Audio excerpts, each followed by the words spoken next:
Hi, I'm Charlotte and I'm introducing the book I, Cosmo by Carlie Sorosiak. It's about a dog, a golden retriever called Cosmo, and his family are falling apart from divorce. So he tries to help, and it's a really good book, and I recommend it. You should read it. Hi everyone, my name is Carlie Sorosiak and I'm the author of I, Cosmo, which is this book right here. It's actually narrated by a golden retriever named Cosmo who is loving and funny and kind, and he's trying really hard to keep his human family together through a difficult year. And he does this by entering a doggy dancing competition. So if you're a dog person, I really think that I, Cosmo could be a new favorite book for you. And I'm really delighted to be here at Big Dog Book Festival to talk to you about it today. Firstly, I'd love if you could do something for me. I want you to think about an animal that you've met in your life. Maybe it's a dog like Cosmo, or a really fluffy cat, or even a tortoise or a rabbit or some sort of bird. Maybe you even have a pet or two at home. So you have that in your mind. Are you picturing them? Okay, good. Now I want you to think about why they're really, really awesome. And maybe they're extremely kind, or they have a really big heart. Maybe they're mischievous or are always kind of getting themselves into funny situations.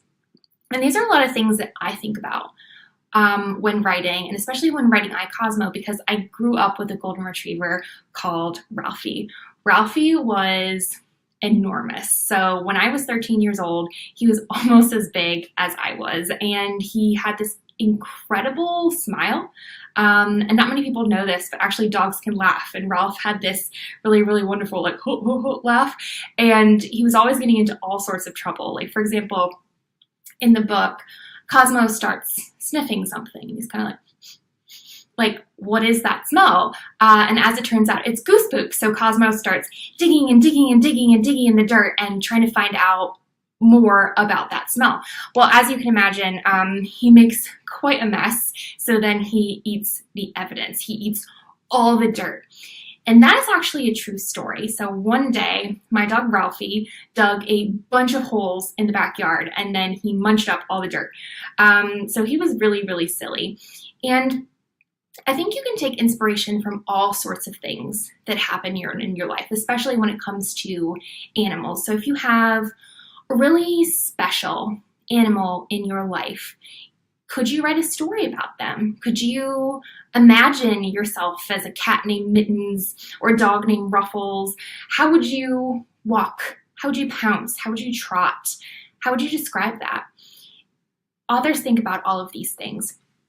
So when I write, I always start with an animal, and then I try to learn everything I can about that animal. Things like dogs can smell emotions. They see the entire world with their noses. So if you went outside to a swimming pool and you dropped a teaspoon of sugar, just a little bit of sugar, into the swimming pool, and then you swirled it around, a dog could come by and they could smell that sugar through all the water, through all the chlorine.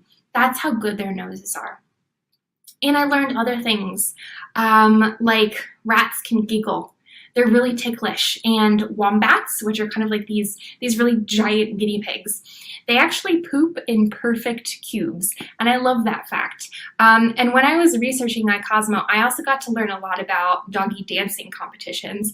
Have you ever seen one? If you have an adult caregiver around, I'd really urge you to Google a doggy dancing competition together, because these dogs are so adorable and so talented. They twirl and jump on command, and they can walk backwards, and some can even walk on their hind legs. It's incredibly impressive. I'd recommend watching, if you haven't already, Ashley and Pudsy's 2012 audition for Britain's Got Talent, or any of the World Championship canine freestyle performances. So I've done a lot of wonderful events for iCosmo, and I've saved some of my very favorite questions asked from students all over the world, and I thought I'd answer a few of them here today. So the first question is, were any characters in iCosmo modeled after anyone in your life? And I love this question. It's a really good one. And the answer is yes. So absolutely, Cosmo is just like my golden retriever, Ralphie, although Ralphie could not dance. I also had two other golden retrievers named Buddy and Faith, and right now I have what's called an American Dingo. Her name is Danny, and I really think that she has the soul of a dancer. So she's learning some tricks right now, and she's getting better. As far as human characters, Uncle Reggie in the book iCosmo is based on my Uncle Mike, who was also very, very supportive.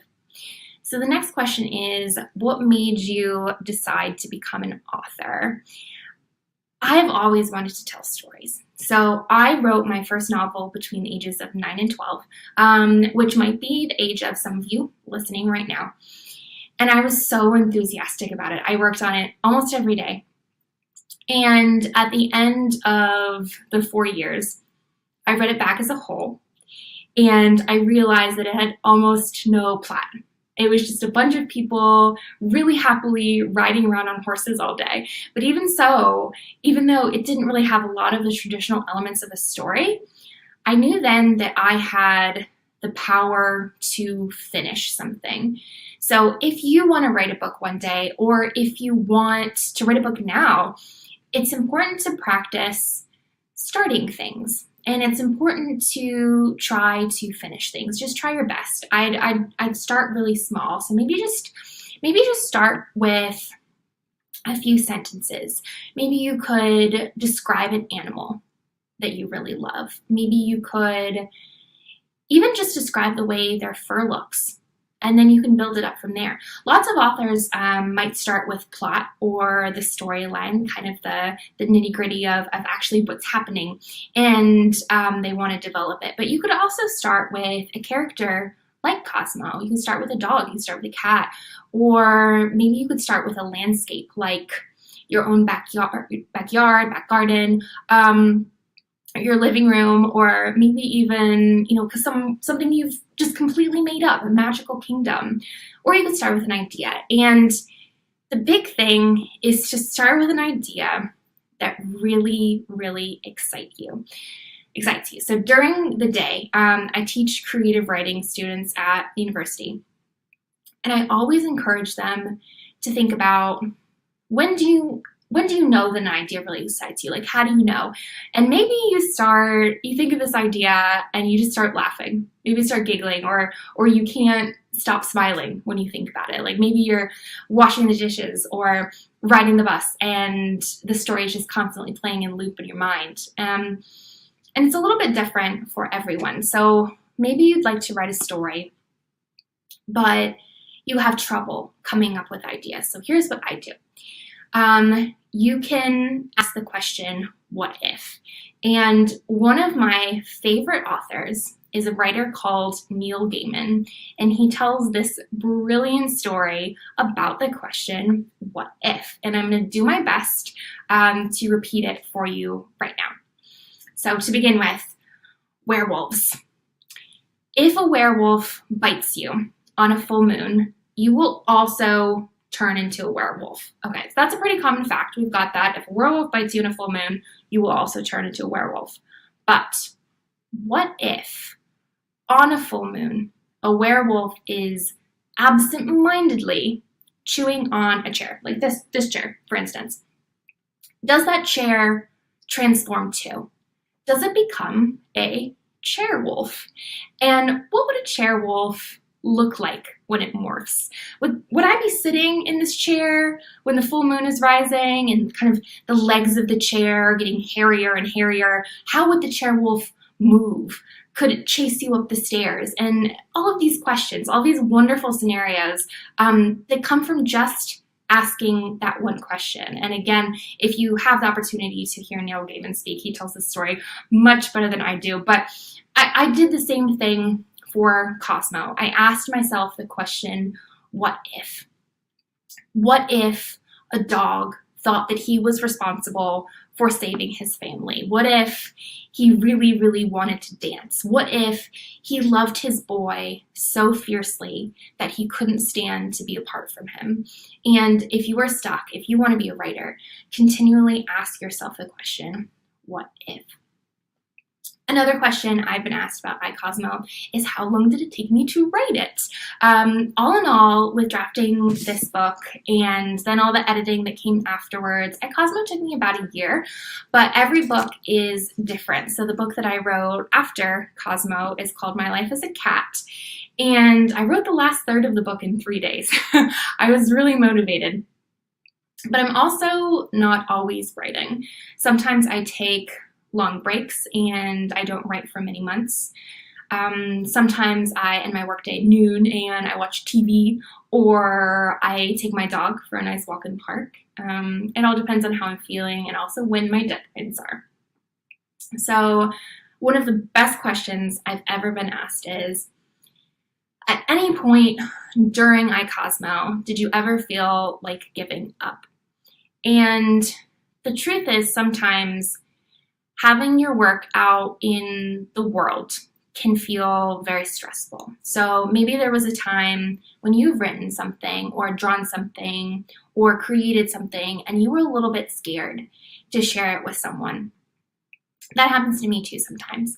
But I try to keep in mind what I really, really love to do, and that's writing.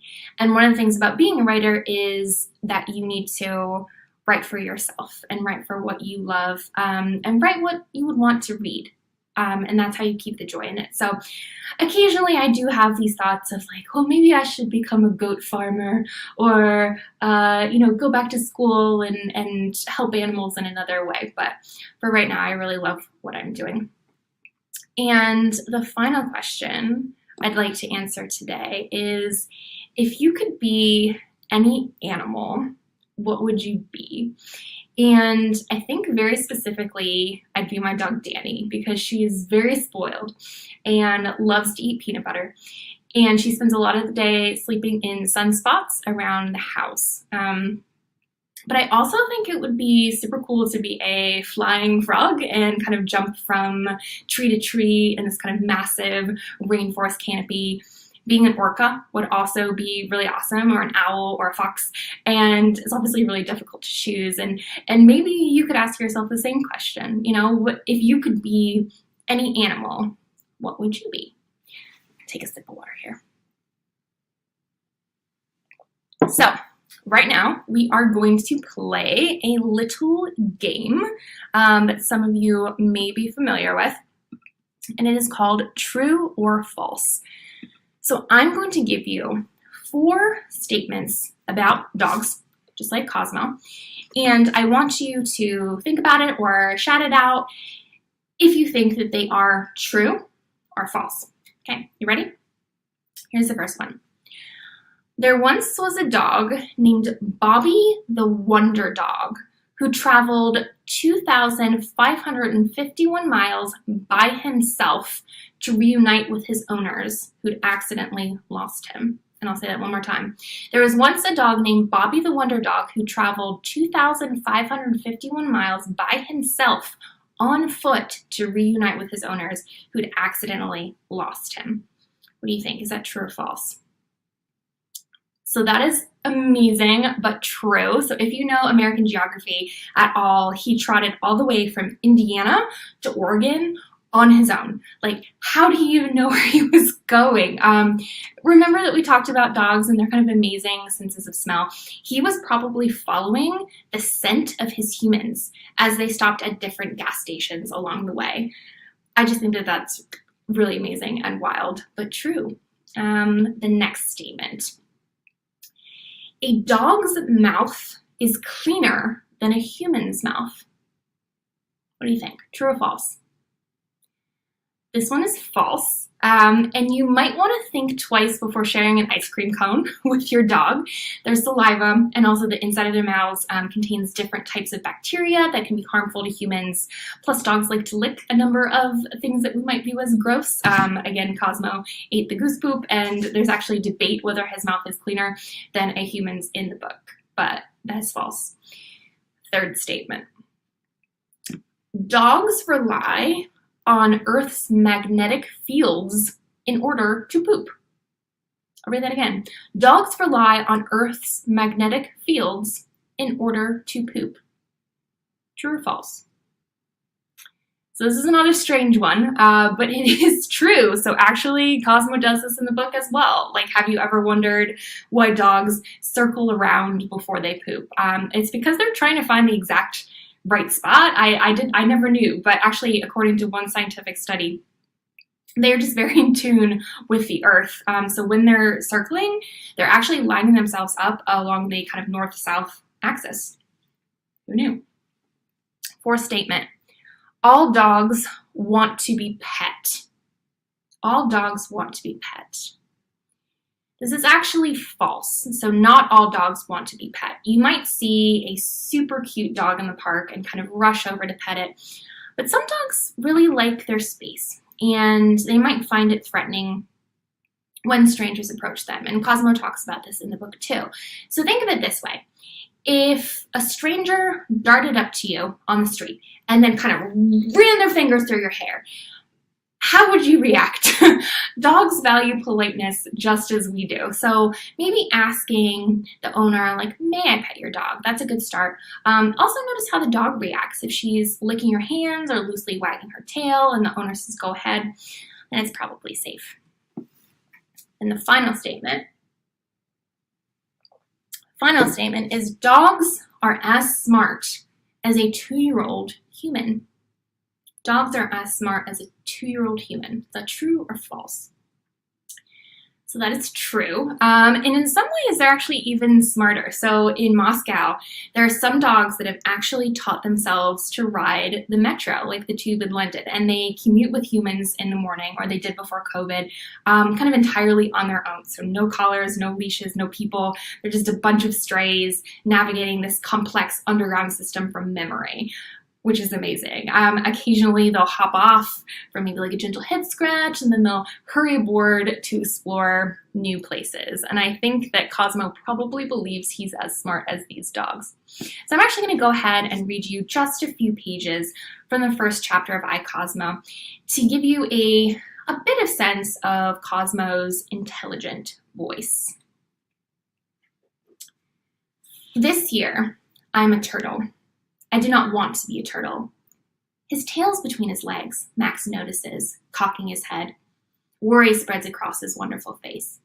You think the hat's too tight? We are on the porch, and the strange pumpkin is smiling at us, the one Max carved last week, scooping out its guts. I eat the seeds even though he told me, no, Cosmo, no. I find it difficult to stop myself when something smells so interesting and so new. Max's father, whose name is Dad, readjusts the turtle vest on my back. Nah, he's fine. He loves it. Look at him. This is one of those times, those infinite times, when I wish my tongue did not loll in my mouth, because I would say, in perfect human language, that turtles are inferior creatures who cannot manage to cross roads. And I've crossed many roads off leash by myself. This costume is an embarrassment. At a loss, I roll gently onto my back, kicking my legs in the air. An ache creaks down my spine. I'm not young like I used to be, but hopefully Max will understand the subtle meaning in my gesture. Dad, I really think he doesn't. Yes, Max, yes. Scratching the fur on his chin, Dad says to me, okay, no hat, but you've got to keep the show. And just like that, a small victory. Emmeline burst onto the porch then. She is all energy. She glows. Cosmo! Her little hands ruffle my ears, and it reminds me why I'm a turtle in the first place. Because Emmeline picked it out. Because it made her happy. I've long accepted that this is one of my roles.